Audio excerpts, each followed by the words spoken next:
मैं जानता हूँ आप सभी में से काफ़ी लोगों के पास 10 या 20 या 30 लाख की एफडी पड़ी होगी और आप हर दिन जब यूट्यूब, इंस्टाग्राम चला रहे हो तो वहाँ पर आपको इन्वेस्टिंग से रिलेटेड कोई ना कोई नॉलेज ज़रूर देखने को मिल जाती है। आप हमेशा सोचते हो कि ये एफडी तोड़ के एक दिन मैं इसे इन्वेस्ट करूँगा, बट कहाँ इन्वेस्ट करना है, कैसे इन्वेस्ट करना है और क्या पैसे के ऊपर लॉस ना हो जाए, इस चीज़ के डर की वज़ह से आप हर दिन इस ख़्याल को अगले दिन पे डाल देते हो। तो आज इस वीडियो के अंदर मैं इसे चेंज करने वाला हूँ और इस वीडियो में मैं आपको बताऊंगा कि कैसे जब आपके पास एक लंप सम अमाउंट पड़ा हो जो शायद एफडी या सेविंग्स अकाउंट के अंदर पड़ा है, उसको कैसे सही तरीके से इन्वेस्ट किया जाता है, कौन सी स्ट्रैटेजी का इस्तेमाल किया जाता है लंप सम इन्वेस्टमेंट करने के लिए एंड वो कौन से ऑप्शंस हैं जो आपको कंसिडर करके चलने चाहिए म्यूचुअल फंड्स के अंदर जहां पर आप अपना पैसा इन्वेस्ट कर सको।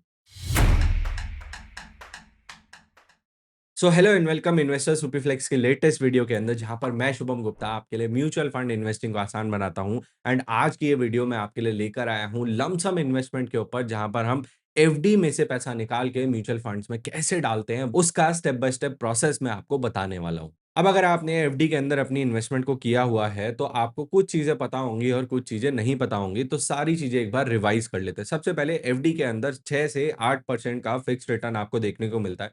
किसी केसेस में 9% भी चला जाता है, बट वो जनरली एक छोटे या फिर मोर रिस्की बैंक के अंदर आपको देखने को मिलता है क्योंकि उन बैंक्स के अंदर कोई एफडी नहीं करा रहा, इसलिए वो ज्यादा रिटर्न ऑफर करके अपने बैंक में एफडी लाना चाहते हैं।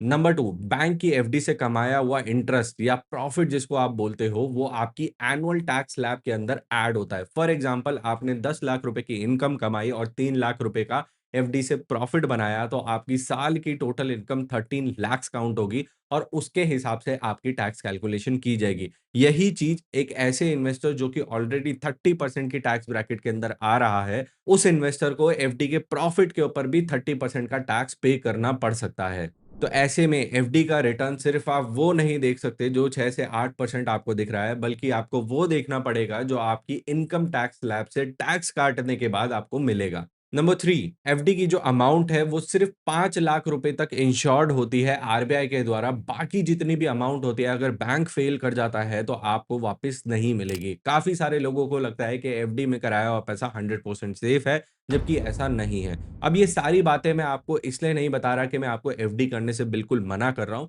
बट जब भी हम किसी इन्वेस्टमेंट के अंदर अपना पैसा लगाते हैं तो हमें एग्ज़ैक्ट इन्फॉर्मेशन पता होनी चाहिए ताकि हम एक इन्फॉर्म्ड डिसीजन ले पाएँ। ऑन द अदर हैंड बहुत सारे लोग एफडी तोड़ के सीधा म्यूचुअल फंड में पैसा डालने के लिए आपको बोल देंगे और बोलेंगे कि एफडी का 8% का रिटर्न और इंडेक्स फंड का 12% का रिटर्न, 12% चूज करके आगे बढ़ जाओ। जबकि ये भी एक बहुत बड़ा ट्रैप हो सकता है क्योंकि इन्होंने आपको सही तरीके से इन्वेस्टिंग कैसे करनी है, पोर्टफोलियो कैसे बनाया जाता है, ये तो बताया ही नहीं। तो एक्चुअल में जब आप एफडी से पैसा तोड़ के किसी म्यूचुअल फंड में डालते हो तो आप सबसे इंपॉर्टेंट चीज का ख्याल रखना भूल जाते हो, आपके गोल्स। यानी कि अगर आपने शेयर बाजार वाले म्यूचुअल फंड के अंदर अपना पैसा डाल दिया, तो आपको अगर कभी भी शॉर्ट टर्म में किसी मेडिकल इमरजेंसी, बच्चे की एजुकेशन या गाड़ी या घर खरीदने के लिए या इवन वेकेशन पे जाने के लिए पैसा चाहिए होगा, तो आप आसानी से अपने पैसे को एक्सेस नहीं कर पाओगे। तो इसी रीज़न की वजह से आपको प्रॉपर पोर्टफोलियो बनाना ज़रूरी है।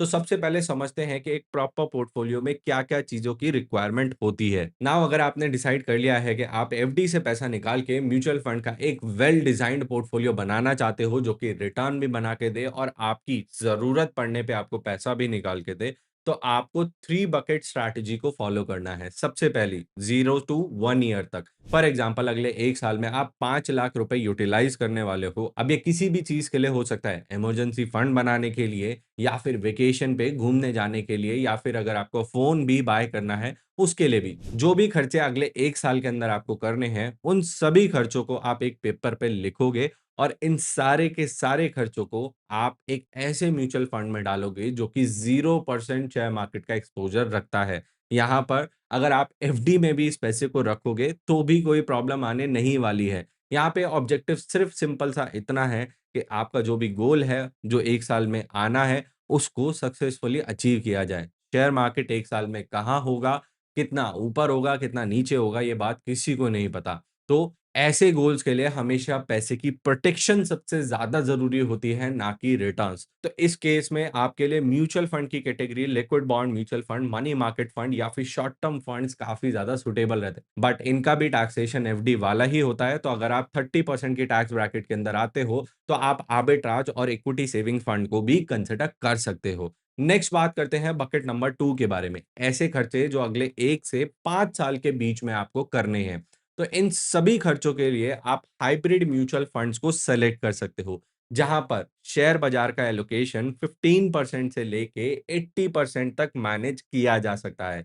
यहाँ पे अलग अलग कैटेगरीज बिलोंग करती हैं, जैसे कि equity savings fund, conservative hybrid fund, balance advantage fund, multi asset fund and aggressive hybrid fund. ये 5 ऐसे म्यूचुअल फंड कैटेगरी है जहां पर आपको टेंशन लेने की जरूरत नहीं है। म्यूचुअल फंड फंड मैनेजर आपकी रिक्वायरमेंट के हिसाब से 15% से लेके 80% तक इक्विटी को मैनेज करता है एंड रिमेनिंग पैसे को बॉन्ड्स के अंदर डाल के रखता है। इससे सबसे बड़ा फायदा एक इन्वेस्टर को ये मिलता है कि जब भी शेयर बाजार अच्छा कर रहा होता है तो इक्विटी लेवल बढ़ा दिया जाता है, और जब शेयर बाजार अच्छा नहीं कर रहा होता है तो इक्विटी लेवल को नीचे ला दिया जाता है। इसकी वजह से इक्विटी का एक बेटर रिटर्न आपको ज़रूर देखने को मिलता है। साथ ही साथ बॉन्ड्स का एलोकेशन पोर्टफोलियो में होने की वजह से आपके पैसे के ऊपर स्टेबिलिटी भी बनी रहती है। इन तीनों ही बकेट्स के अंदर कितना पैसा डालना है, इसका एलोकेशन आप खुद डिसाइड करोगे अपने गोल्स के हिसाब से, बजाय इसके कि मैं आपको 50-30-20 या फिर 20-30-50 रूल बता दूं और आपको रैंडमली पैसा इन्वेस्ट करने के लिए बोल दूं।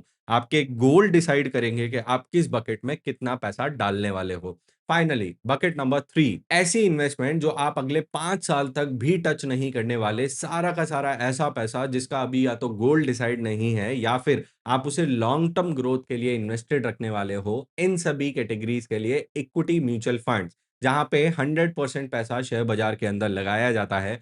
फंड मैनेजर यहाँ पर भी अपनी रिसर्च का इस्तेमाल करके बेस्ट कंपनीज में आपके पैसे को इन्वेस्ट करेगा, जैसे कि flexi cap, mid cap, large cap और स्मॉल कैप जैसे म्यूचुअल फंड, जहां पर अपनी अलग अलग कैटेगरी की कंपनीज को सेलेक्ट किया जाता है और जितना रिस्क आप लेना चाहते हो, जितना एग्रेसिव जाना चाहते हो, उसके हिसाब से इन्वेस्टिंग की जाती है। नाउ अगर आपको ये 3 बकेट फॉर्मूला ज्यादा सेंसिबल लगा हो रादर देन रैंडमली अपनी एफडी को तोड़ के म्यूचुअल फंड में डालने का, तो अभी के अभी इस वीडियो को लाइक कर लो ताकि ये वीडियो ज्यादा से ज्यादा लोगों तक पहुंच सके। एंड चैनल को सब्सक्राइब कर लेना, क्योंकि मैं तो इसी तरीके के वीडियोस आपके लिए आगे भी लाता रहूंगा। बट एक सेकंड, क्या आपको सारा का सारा पैसा एफडी से उठा के एक बार में म्यूचुअल फंड में डाल देना है? Answer is no. ये भी एक सबसे बड़ी गलती है जो जनरली नया इन्वेस्टर अपने लमसम के साथ करता है, कि उसने मार्केट की कंडीशन को कंसिडर ना करते हुए एक बार में पैसा इन्वेस्ट करके डाल दिया। तो सही तरीका क्या है? आपको अपने पैसे को अलग अलग टाइम पीरियड में डालना है। कैसे? अगर आप मार्केट का वेट करने बैठोगे, बॉटम को कैच करने बैठोगे, तो शायद आप मार्केट की रैली भी मिस कर जाओगे। तो इसका सबसे एफिशिएंट तरीका ये है कि बकेट नंबर 1 के अंदर, जहां पर शेयर बाजार का कुछ भी लेना देना नहीं है, वहां पर तो आप वन टाइम में पैसा इन्वेस्ट कर सकते हो। हमारे एग्जांपल में अगर 5 लाख रुपए फर्स्ट बकेट के अंदर डालना है, तो 5 लाख एज इट इज आप उसको डिप्लॉय कर सकते हो। बकेट नंबर 2 के अंदर, जहां पर हाइब्रिड म्यूचुअल फंड है, वहां पर आप 6 महीने से लेके 12 महीने के टाइम पीरियड में पैसे को डिप्लॉय कर सकते हो। अगर मार्केट के अंदर क्रैश आया हुआ है, मार्केट बॉटम पे देखने को मिल रहा है, तो उस केस में 6 महीने का रूल भी लेके चल सकते हैं। बट अगर मार्केट एकदम से रैली करा है, तो उस केस में 12 महीने का टाइम पीरियड लेके चल सकते हो। यानी कि अगर सेकंड बकेट के अंदर हमें 12 लाख रुपए डालने होते, तो उस केस में हम 12 महीने के रूल के हिसाब से हर महीने 1-1 लाख रुपए डिप्लॉय करते। फाइनली बकेट नंबर 3, ऐसी इन्वेस्टमेंट जो कि प्योर शेयर बाजार में लगने वाली है, 100% पैसा स्टॉक मार्केट में इन्वेस्ट होगा। इस तरीके के म्यूचुअल फंड के लिए हमेशा 12 से 20 महीने का टाइम पीरियड लिया जाता है। यहाँ पर मार्केट में एवरेज एनएवी का कॉन्सेप्ट फॉलो करते हैं, यानी कि एक बार में पैसा ना इन्वेस्ट करके 12 महीने में पैसों को डिवाइड करके या 20 महीनों में पैसों को डिवाइड करके। अगर आप एग्रेसिव जाना चाहते हो तो 12 महीने ठीक है, बट अगर आप थोड़ा सा कंजर्वेटिव रखना चाहते हो तो मैक्सिमम 20 महीने तक जाना चाहिए। उसके हिसाब से अपने पैसे को इन्वेस्ट करो। ये सिंपल एक तरीका है, जैसे आप एसआईपी में धीरे-धीरे करके अपना पैसा इन्वेस्ट करते थे, बट क्योंकि अभी आपने एक साथ पैसा कलेक्ट कर लिया है, तो आपको अपने पैसे को अभी भी थोड़ा डिवाइड करके मार्केट में डालना पड़ेगा, ताकि जब आप एंटर करो और मार्केट एकदम से क्रैश कर जाए, 10%, 15% नीचे आ जाए तो आपको ज़्यादा पैनिक ना करना पड़े और आप मार्केट में एक स्मूथ एंट्री लेके अपने पोर्टफोलियो को सही तरीके से बना पाओ। तो ओवरऑल म्यूचुअल फंड्स में इन्वेस्ट करना उतना भी बड़ा रॉकेट साइंस नहीं है जितना डर की वजह से हमें लगता है। अगर आप सही तरीके से अपने गोल्स के हिसाब से पोर्टफोलियो को अलाइन करते हो,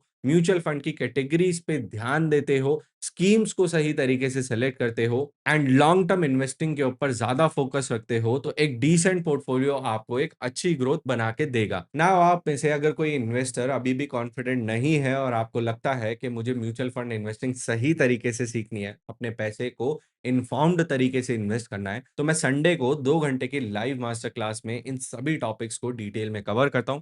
अगर आप ज्वाइन करना चाहते हो तो लिंक पिन्ड कमेंट में भी है, डिस्क्रिप्शन में भी है। फाइनली वीडियो पसंद आई हो तो वीडियो को लाइक जरूर करना ताकि ये वीडियो ज्यादा से ज्यादा लोगों तक पहुंच सके। एंड इस वीडियो पे भी मैं टारगेट रखना चाहूंगा 180 लाइक्स का, ताकि मेरी भी मोटिवेशन इसी तरीके से बनी रहे। एंड चैनल को सब्सक्राइब कर लेना क्योंकि आगे भी इसी तरीके की इन्फॉर्मेटिव वीडियोस आपको मिलती रहेंगी। Mutual fund investments are subject to market risk. Read all scheme related documents carefully.